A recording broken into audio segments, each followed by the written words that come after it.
네, 먼저 오늘 함께해 주실 전문가분 소개해 드리겠습니다. 오늘 JYP홀딩스의 박성규 대표님과 함께합니다. 대표님 안녕하세요. 네, 안녕하십니까. JYP홀딩스의 박성규입니다. 네, 시간이 정말 빠른 것 같은 게 벌써 2020년도 2주가 지났습니다. 올해 계획 세우신 것들 좀 차근차근 준비하고 계신지 모르겠는데요. 자, 올해 계획 중에 부동산과 관련된 계획을 세우셨다면 오늘도 저희 부동산 시그널에서 전해드리는 이야기에 좀 귀 기울여 보시기 바라겠습니다. 자, 오늘 박성규 대표님과 함께 다양한 소식 전해드릴 텐데요. 먼저 이슈 시그널부터 출발해 보도록 하겠습니다. 자, 대표님 오늘은 어떤 내용 살펴볼까요? 네, 오늘은 양도소득세 중과에 대해서 한시적으로 배제한다는 내용이 나왔죠. 네. 그 내용을 좀 준비해 봤는데요. 자, 먼저 오늘의 이슈 시그널 영상으로 만나보시겠습니다.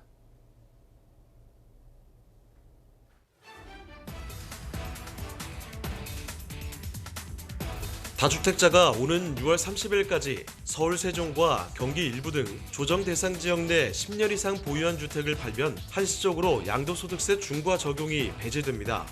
기획재정부는 이런 내용의 소득세법, 조세특례 제한법 시행령 등 20개 후속 시행령 개정안을 입법 예고하고 차관회의와 국무회의 등을 거쳐 다음 달에 공포 시행할 예정인데요. 이전에는 2주택자는 10%포인트, 3주택자는 20%포인트의 양도세가 중과되고 장기보유 특별공제 적용도 배제됐지만 이번 개정안에 따라 조정 대상 지역에서 기존 주택을 보유한 채 새 주택을 산 일시적 2주택자가 1세대 1주택 양도소득세 비과세 혜택을 받으려면 1년 이내에 기존 주택을 팔아야 합니다. 또한 조정 대상 지역 내 등록 임대주택에 대한 1세대 1주택 양도세 비과세 요건에 거주 요건이 추가됩니다. 지난해 12월 17일 이후부터 새로 등록하는 조정 대상 지역 내 임대주택은 거주 요건 2년을 충족해야 1세대 1주택 비과세 혜택을 받을 수 있습니다. 조정 대상 지역 내 다주택자의 주택 공급을 유도하기 위해 변화된 개정안, 부동산 시그널에서 더욱 자세히 살펴보겠습니다. 네, 오늘은 다주택자 조정 대상 지역 내에 있어서 양도소득세 중과 배제가 내용에 대해서 좀 알아볼 텐데요. 그 전에 지난 시간에 제가 상담을 하다가 요즘 그 상담 내용 중에 가장 많이 들어오는 게 딱 두 가지가 있어요. 하나는 주택임대 소득에 대해서 어떻게 신고를 하느냐, 신고를 해야 되느냐. 또 두 번째는 올 6월 말까지 다주택자에 대한 중과가 배제되는데 그럼 팔아야 되냐 말아야 되냐. 이게 가장 많은 어떤 상담의 주된 내용인데 지난 시간에 제가 주택임대 그 전화 상담에서 주택임대 소득 과세 요건에 대해서 말씀을 드릴 때 자식분께서 가지고 있는 두 채 그리고 나서 본인들 부부께서 가지고 있는 부분 자체가 따로 있었다고 얘기했었죠. 근데 그 부분에 있어서 제가 양도세하고 좀 헷갈렸었어요. 그 부분 자체를 전화상으로 제가 바로 잡아드렸고 우리 시청자분들도 바로 잡아드린다 생각이 들어서 그 준비를 해봤는데 뭐냐면 우리가 이 주택임대 소득에 대한 부분 자체는 주택수를 계산할 때 부부만이 합산입니다. 부부만이. 자녀분은 따르고요. 양도소득세에 있어서 양도세 주택에 있어서 수는 전 세대의 주택 수를 가는 게 맞는 거고요. 임대소득에 대한 소득신고 부분 자체는 부부만 간다. 그러니까 보세요. 주택임대소득 과세요건과 과세 방법에 있어서 실질적으로 주택수는 보유주택수는 부부 합산하여 계산한다는 부분 자체가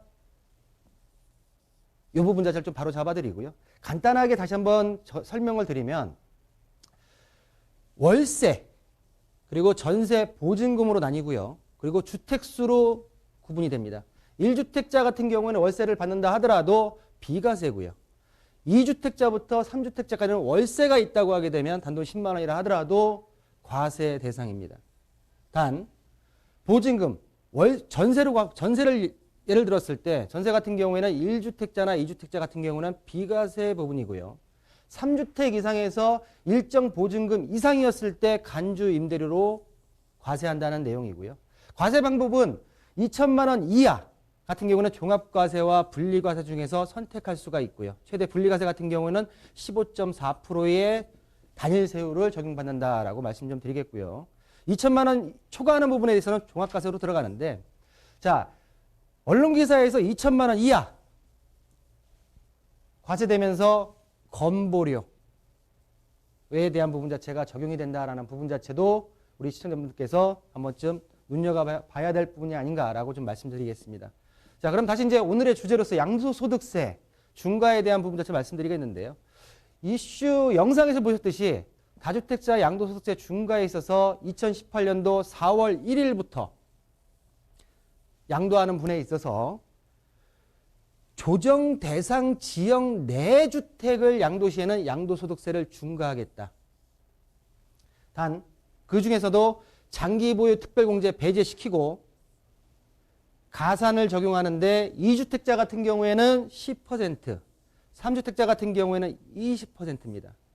다주택자지만 조정 대상 지역이 아닐 경우에는 일반적인 세율 자체로 기본 세율이 들어가고요. 6%부터 42%까지. 단 다주택자이기 때문에 장기 보유 특별공제는 최대 15년까지 30% 적용해서 적용을 받습니다. 이 부분 자체도 많이 헷갈려 하시는 부분이기 때문에 한번 이해를 하시는 데 도움이 됐으면 좋겠고요. 자, 이 내용을 좀 봐야 될 텐데요. 자, 12, 16 부동산 대책에서 다주택자의 물건을 매도할 수 있게 할 수 있는 유인 정책입니다. 기존에는 모든 게 배제되고 중과를 했지만 올 2020년 6월 말까지 양도하는 조정 대상 지역 내의 다주택 같은 경우에는 10년 이상 보유한 주택에 한해서 10%, 20%에 대한 중과를 배제시키고 장기 보유 특별공제를 적용시키겠다는 내용인데요. 자, 요거를 최근에 상담이 들어온 내용을 가지고 한번 간단하게 좀 말씀을 드리겠습니다. 자, A주택 서울에 있어요. B주택인데 오피스텔이지만 주거용으로 쓰기 때문에 서울에 있는 주택이 있습니다. C주택 대전, D주택 세종의 4주택을 가지고 있습니다. 실질적으로 상담을 했던 내용이고요. 구체적으로 어느 아파트라는 부분 자체는 거론을 안 하겠습니다. 아파트를 거론하니까 아파트에 대한 부분 가가지고 그 아파트의 매물이 풍기 현상이 일어나요. 그래서 지역 아파트의 명은 말씀 안 드리고, 그러면 이 중에서 주택임대사업자를 안 하셨습니다. 4주택자예요. 근데 이 중에서 A, B, D는 조정 대상 지역입니다. 그 중에서 A주택은 10년을 보유했어요.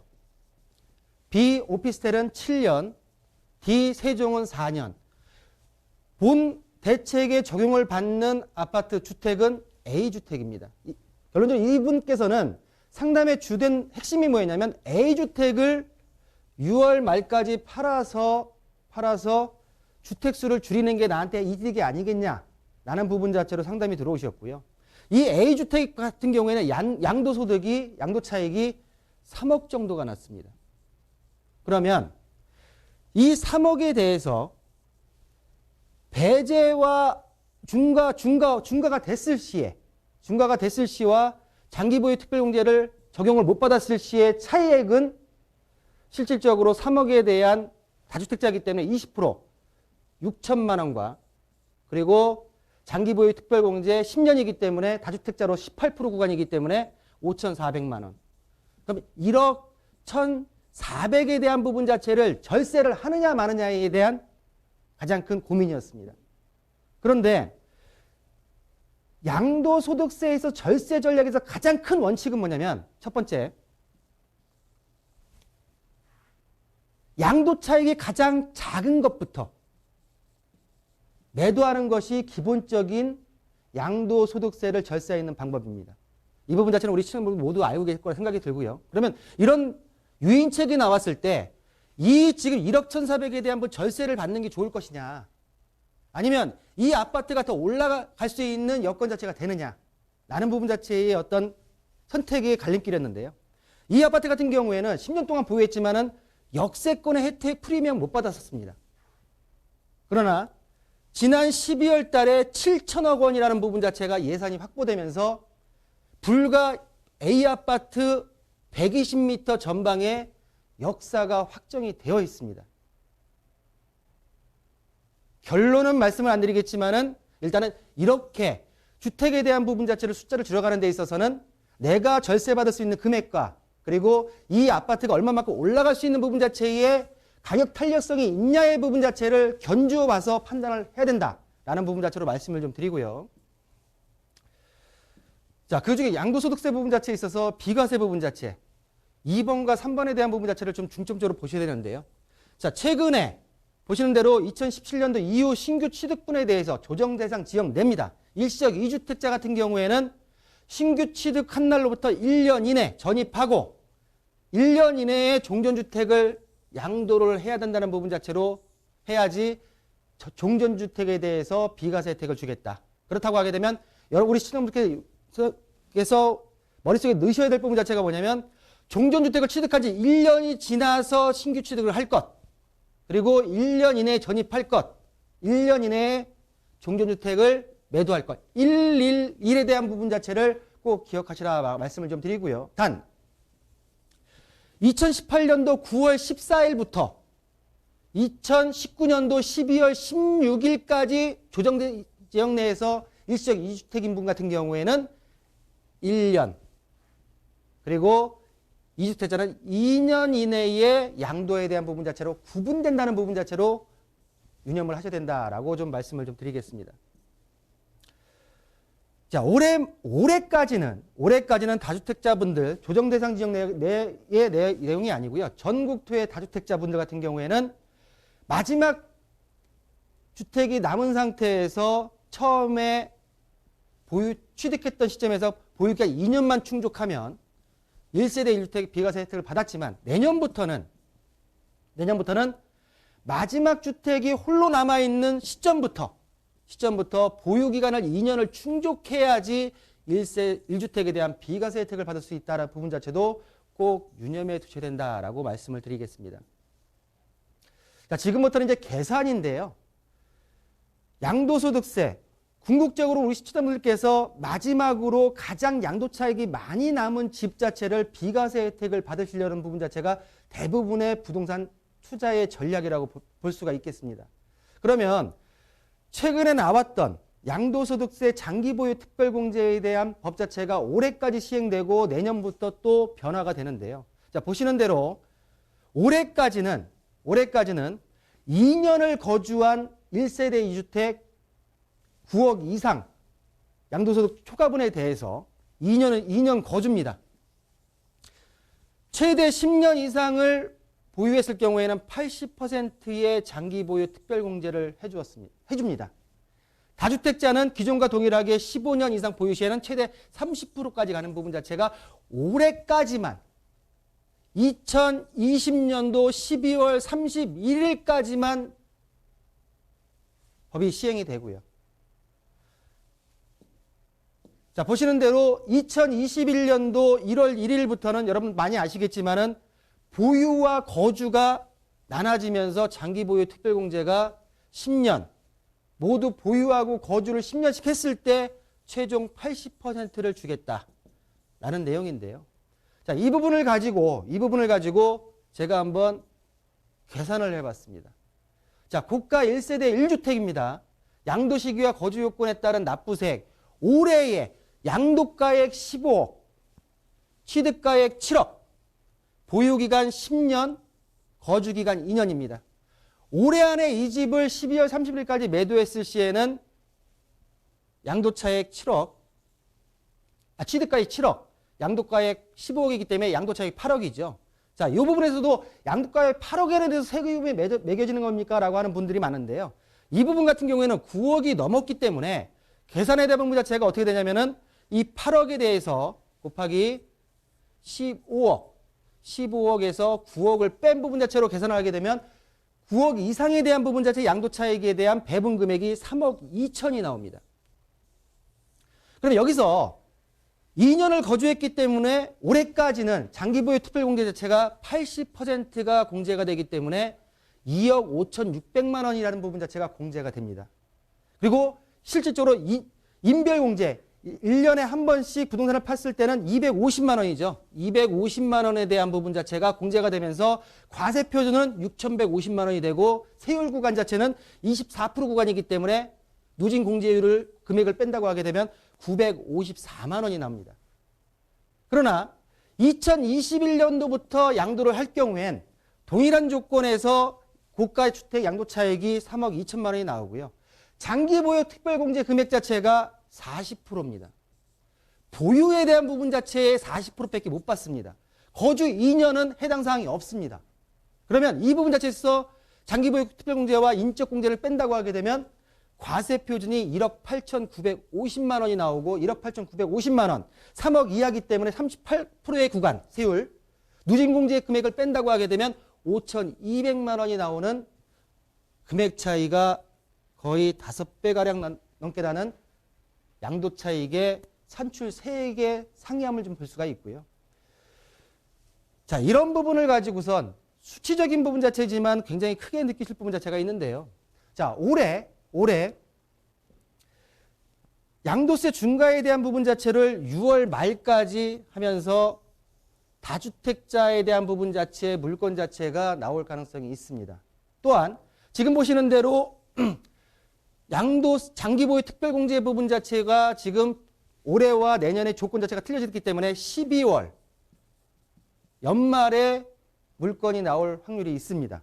그렇지만은 이분들 자체가 지난 2018년도 4월 1일 날 양도세 중과에 대한 부분 자체를 넘어섰던 분들이고요. 그러다 보니까 물건이 얼마만큼 나올지에 대한 부분 자체는 제가 볼 때는 그다지 크지 않을 수도 있다라는 부분 자체를 말씀드리지만 결론적으로 뭐냐면 물건이 나왔을 때 역으로 매수할 수 있는 기회가 오는 거고요. 또한 6월달 같은 경우에는 재산세에 대한 기준일 자체가 6월 1일입니다. 6월 1일. 그렇다고 하게 되면 매도자 입장에서는 5월 전에 매도를 해야죠. 그래야지 재산세에 대한 부담 자체가 없기 때문에 4월 중순부터 5월 중순까지 이 양도세 한시적 중과에 대한 배제 부분 자체의 물건이 나올 수 있다라고 말씀 좀 드리겠고요. 이런 대책과 세율 부분을 가지고 여러분들이 매도 타이밍과 매수 타이밍을 잡는 게 올바른 투자 전략이 아닌가라고 정리해 드리겠습니다.